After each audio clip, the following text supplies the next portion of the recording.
Alright, mga kapings, isa din to sa amin dito na nakain yung mga kubo. Ayan, no. Talagang as in lubog. Kapantay na ni Kapings Talsik, ayan, no. Sinira ng baging yuwan. Pero pasalamat pa rin po kami talaga, mga kapings, kasi wala namang kinuhang tao sa amin, ganun. Walang kinuhang buhay, walang nasaktan. Mga kubo lang yung nasira, tsaka mga bangka. Kaya pasalamat pa rin kami kasi walang nasaktan. Ito kasi magagawa pa naman yan, di ba? So kaya pampalitan to, mga kapings, kahit papano yung mga kubong nasirang yan. Wasak. Buwan. Wasak talaga lahat, ayan, no. Wasak, oh. Lalabas ako, mga kapings, ha. O, yan na lang siya. Mas mataas na si Talsik.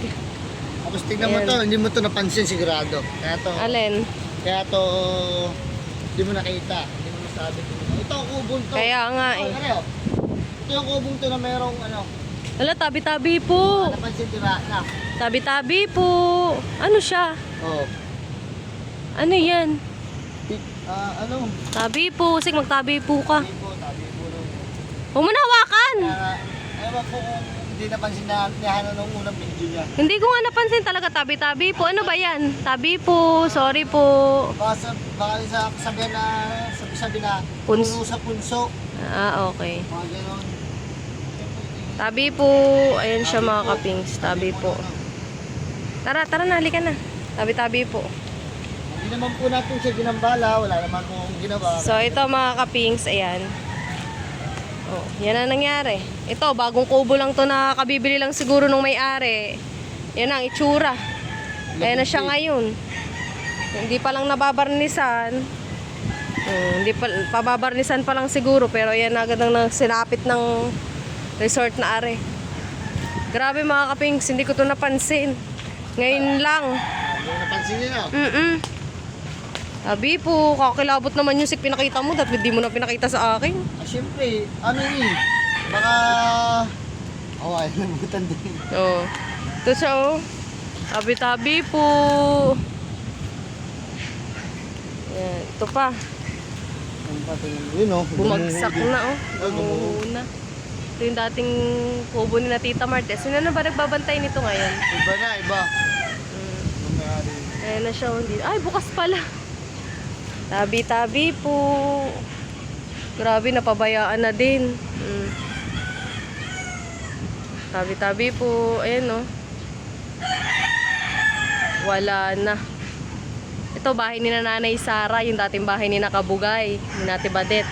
Ayan na siya ngayon. Yung ginagawa ni Tatay Tatski. So, ito lang yung resort. Katabi lang. Ayan. Pero yan ang diferensya, oh. Balik natin sarado. Yan. Grabe.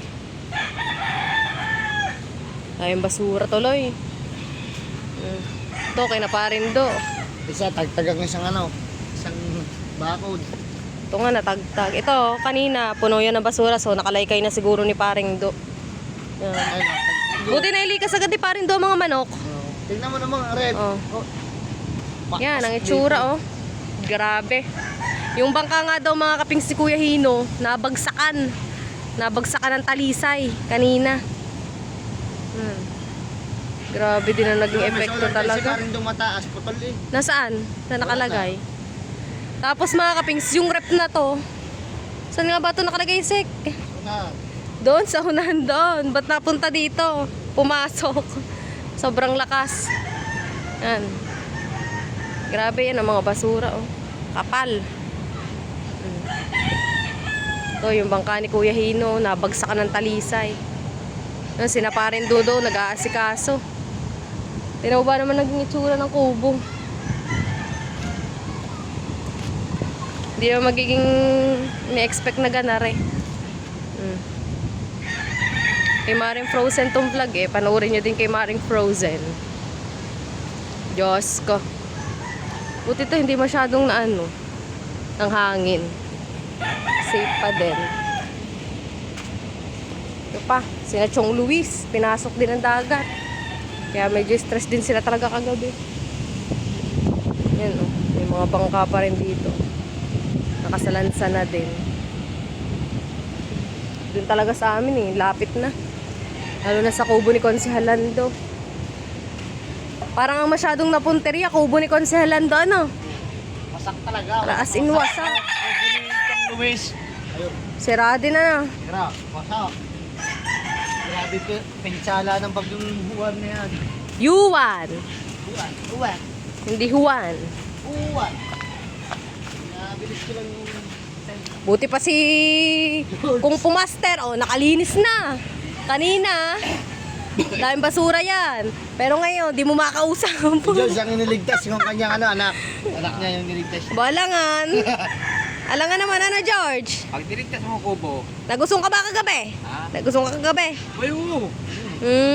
Pagkabi, hindi nila nakita.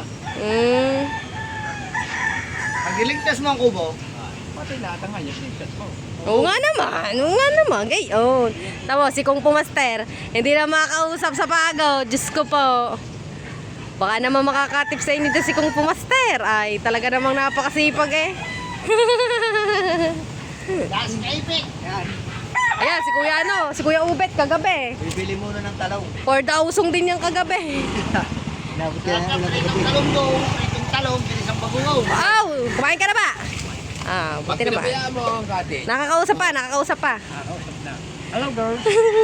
Uy, saan kayo punta, Neng? Doon sa kabila. Dito sa bahay? Hindi, doon kila Ate Laila. Ah, Hello. doon sa kabilang bahay. Oo, doon muna nga kayo. Gabi dito kami. Oo. Sige, Neng. Tara. Go mga kapings. Tingnan mo, kubo sirado no. Wasak. Ito, wasak din. Ito naman, hindi kasi natitigilan na talaga to as in.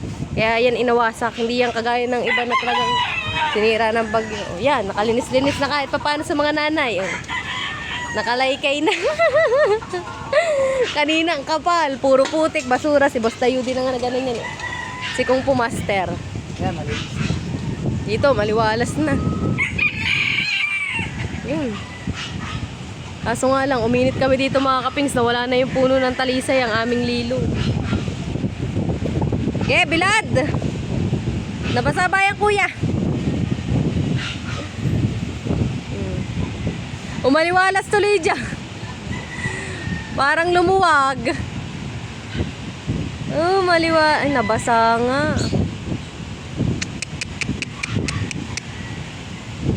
Yan.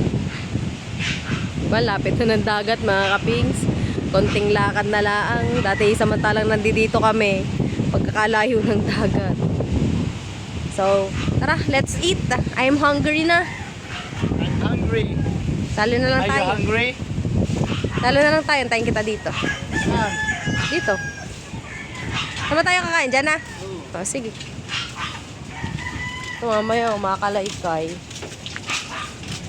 Walis ang dumi. Kala ko ba, nagkalaykay ka dito kanina? Oo nga. Hanggang dyan lang. Marami pa tayong gagawin eh. Alright. Hawakan mo nga muna ito. Bubuhusan ko saglit ang ano. Magmo-motor wash ka? Hindi, iyan yun pala. Nilinis ko kasi ang kahapon.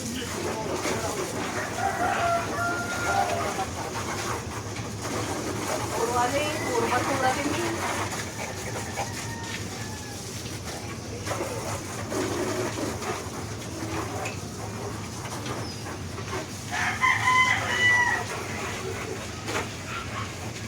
One click na, one click. One click na yan. Kulad. Yeah.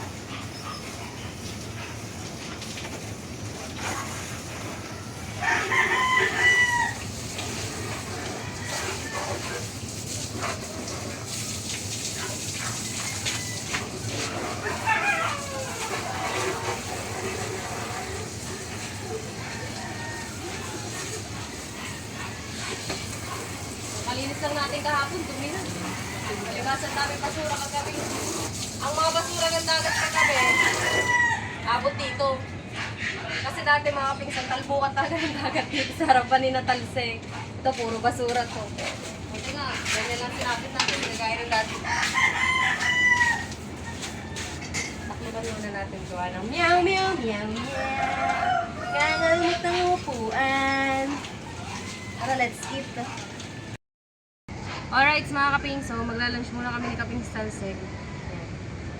Buti na lang, thank you pa rin kay Lord kasi Yan lang po yung dinanas namin mga kapings. Walang nasaktan sa amin, walang kinuhang tao. Kasi yun ang mas mahirap kung may nasaktan na bago may nawala pa. Buti nga, yan lang po yung natamo namin eh. Diba? Mga bangka lang ang nasira, mga kubo lang. Ayan, kaya yung palitan eh. Pero yung buhay, pag ang buhay na kinuha, hindi mo na kayang palitan yun. Kaya magpasalamat pa rin tayo sa Panginoon kasi ganito lang yung sinapit natin. Hindi kagaya sa ibang lugar na ang dami nang nawala, diba? Kagaya sa Cebu, ang Bataan, lubog din ngayon. Grabe. Sirain nyo pa na sirain ng kalikasan. Kagaya ng Sierra Madre. Gano'ng kalaking tulong nun sa atin, pero anong ginagawa nyo sa kalikasan, kinakalbo nyo. Ayun na lang ang tagapagtanggol natin, tagasangga sa mga bagyo, sinisira nyo pa. Ginagawa nyo ng puro syudad. Flood control yan. Wala kayong iniisip kundi mga sarili ng kapakanan, sarili ng kayamanan, ano. Pero hindi nila alam, marami ng taong napapahamak at nawawala sa mga ginagawa nila.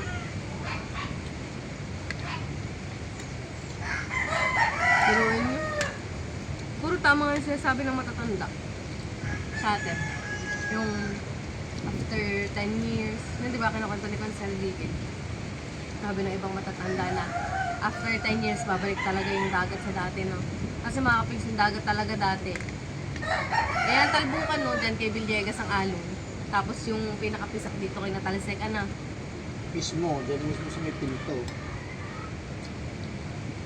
Kung nabubuhay ang Papa June, kalikas na kami. Sabi nyo, mag-impake na kayo, alis kayo. Papa June kasi takot sa dagat yun, eh. Na, Diniligon dagat yun. takot sa dagat. Sinamaran mo lang, yun. Sa taga-dagat niya. Pero buti nga dati napauso mo sa bangka ng ninong eh, nakatungtong sa tubig ng dagat. Hindi natungtong sa ganyan, takot yun.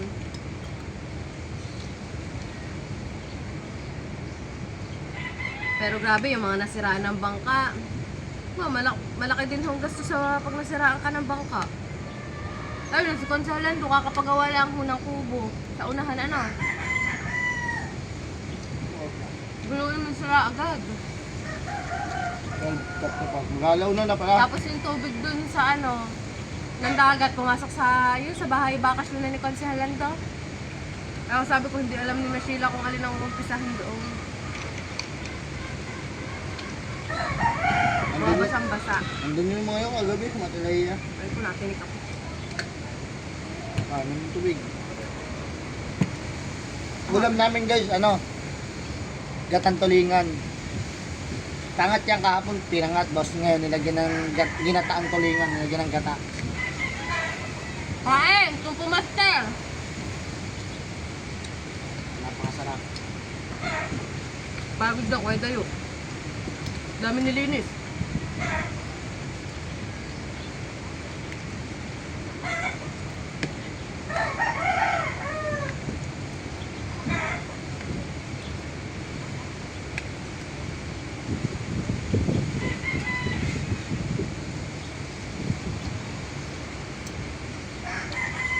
Kahirap kumain sa baba.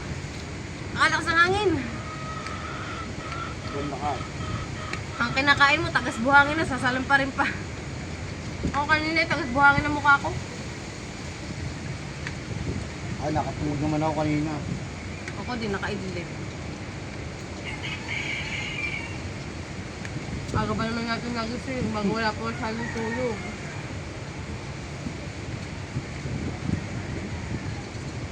Nag-LBM pa ako. Bakit? Ano kaya yun? Ano na ako, paapat na ako. Baka na mo, wala ka naman kinakain. Burger lang.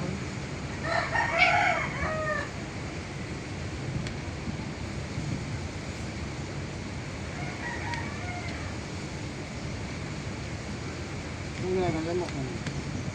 Ano ka na? Hindi. Busog na ako.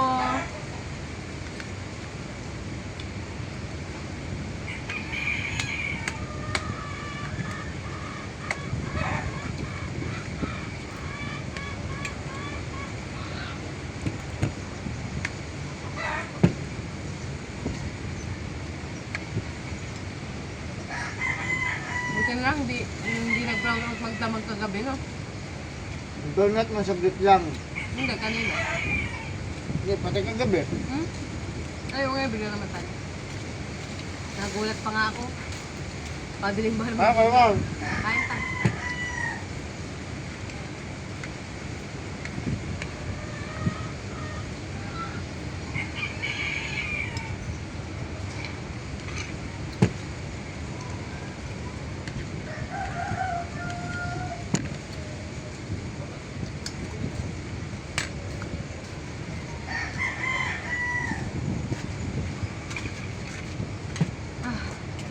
Sarap.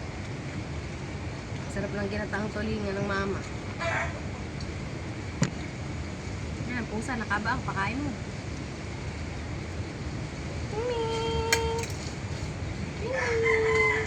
Hey, kaya. Kain po. Pasan ho ba? Hmm?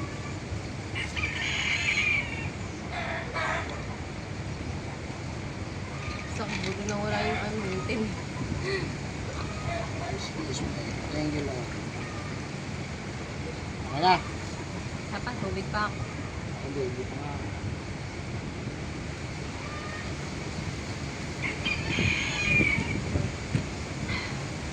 Alright. Update ko na ulit kayo mamaya mga kapings.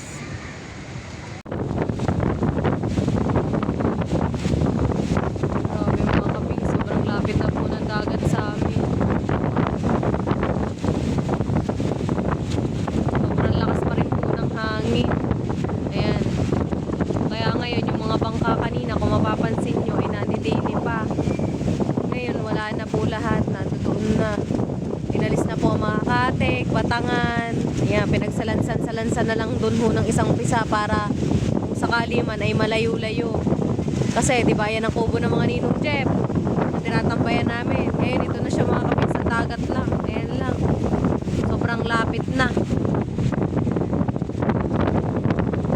Buti nga ho mga kapings, hindi sinabayan ng ulan kagabi na walang tila. Ay kung hindi, mas lalo na. Baka ang dagat natitinin na ho sa kinatatayuan ko. Yan. So lumayo-layo pa nga ng konti po yung dagat kagabi. As in nandito na po talaga siya. Ayan. Kaya nasira yung kubo ni Consi. Kasi kinain na ho ng alon. Dahil nandito na po ang tubig kagabi.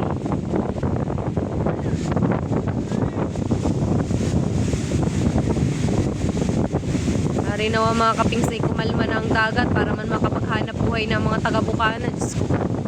Kailangan pinagkakakitaan. Ang dami pang bangkang nasira mga kapings. Paano ba ka mag-uumpisa na naman? Ari nawa mamayang gabi hindi na lumaki ang alon. Diyos ko po. Tama ng karne na laang. Ang ibang ang bangka, di ba nakasalansan hindi kami na mga kapings.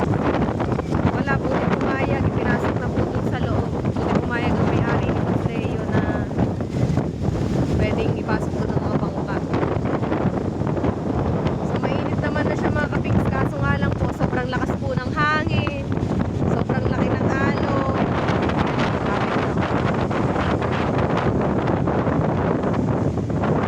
Okay po, sa kapag po ni Consi.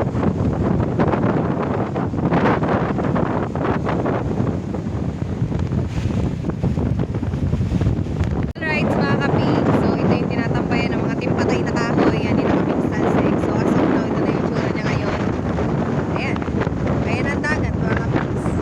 Diba sobrang lapit na. Bago sobrang lakas ng hangin. Sobrang lakas ng alon. Dinig nyo naman siguro ng hangin mga kapig. Grabe. Super nakakatakot. Shoutout kay Joy. Lakas ng hangin. Ang sakit sa balat ng buhangin pag nahangin. It really hurts. So bukas, tutulungan namin si Maring Frozen. Yan, sabi ko tulungan ko sila maglinis dito. Magkalaykay. Grabe, makakapag-umpisa ka ba niyan? Tinan mo ang basura. Kahit sino, hindi alam ang uumpisahan dyan. Bukas na ang linis niyan mga kapings at hindi nyo masasabi mamayang gabi. Baka mamaya ay malangkada na naman yan.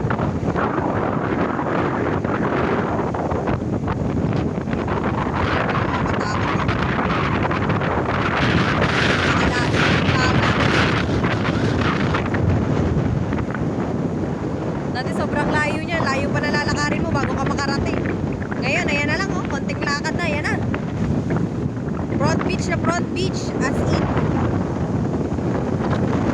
Gagawa mo na ba ako niya?